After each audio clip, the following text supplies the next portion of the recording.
Ինչ կարող եք ասել գործարար հանրությունը ինչ էր մտածում չափազանց ծանր վիճակում գտնվող տնտեսության մասին։ Նախ եւ առաջ ասեմ, որ գնահատականը շատ օբյեկտիվ է եւ համարձակ, իրոք մեր տնտեսությունը 16 թվականին դժվար գործառույթների մեջ է, ցուցանիշները ներկրում, արտահանում, գործարար ակտիվություն կանխատեսվածից ավելի համեստ են։ Եվ նմանաշնորհակ վարչապետը նշելով այս գնահատականը տալով նաև մարտահրավերն է ընդունում, որ անելիք շատ ունենք։ Եվ այսօրվա հանձնարարականը պետեկամուտների կոմիտին հստակ նաև այս համատեքստում էր, որպեսզի կոմիտեն հարկային պարտականությունների կատարումը խոշոր և միջին բիզնեսի կողմից համարի օրվա առաջնային հարց,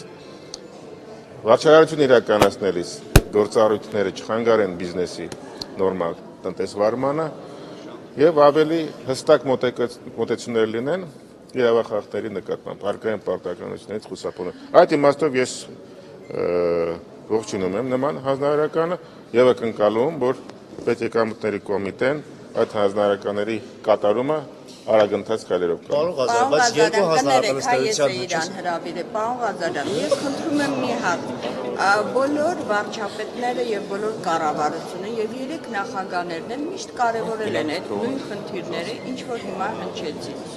Եվ մենք տեսել ենք, որ խնդիրները մնացել են անկախված։ Որն է երաշխիքը, ինչն է ձեզ հույս տալիս, որ այս անգամ այս կառավարությունը այդ բոլոր խնդիրները լուծելու է։ Այս բոլոր խնդիրները նորություն չէ։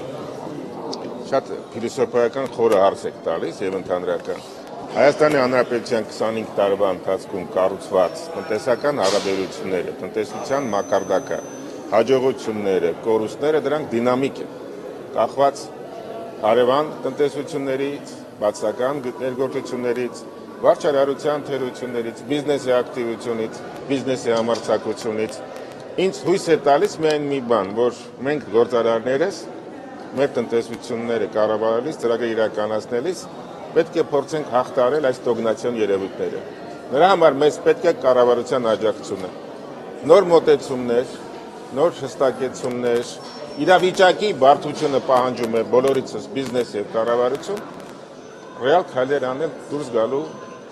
այդ թվում նաեւ քաղաքացիական հասարակությանը եւ ընդդիմադիր ուժերին մենք պետք է մի փոքր հասարակությանը տրամադրող, ողջևորող խոսք ասենք, այս գարշ մթնոլորտից դուրս գալու խոսք ասենք, որտեղ մենք մի մարմինի մեջ ենք, մենք բոլորս գոնե հասկացանք, որ առանց տնտեսական ցուցանիշների հասարակության զարգացում չի լինում։ Այո, բոլոր նախագահները, բոլոր վարչապետները այս հարցերը պետք է դնեն, որպեսզի մենք կարողանանք մոտ ապագայում դա կլինի 2, 3, 5, 10 տարի ունենալ տնտեսություն, որը կապահովի կենսամակարդակ, բարգավաճում եւ զարգացում։ Պարոն Ղազարյան, ըստ էության երկու հանձնարարական տվեց վարչապետը, նաեւ էներգակիրների սակավերի Դա շատ ուրախ եմ, որ արդարացիր, շատ լուրջ հանձնարարական է, որտեղ ինքը բիզնես հանրությունը միշտ բարձրացրել այս հարցը, սակագները էապես ազդում են ապրանքի ինքնարժեքին, հատկապես վերամշակվող ոլորտում, գյուղատնտեսության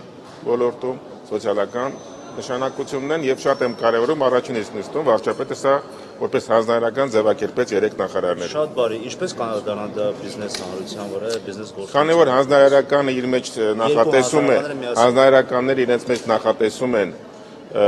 քայլեր, որոնք պետք է նպաստեն, ասենք սակագների առումով ավելի մատչելին են, բնական է որ դրանք պետք է դրական ազդեն։ Եթե մենք ճիշտ հետևություններ ունենք եւ ճիշտ մեխանիզմներ կիրառենք։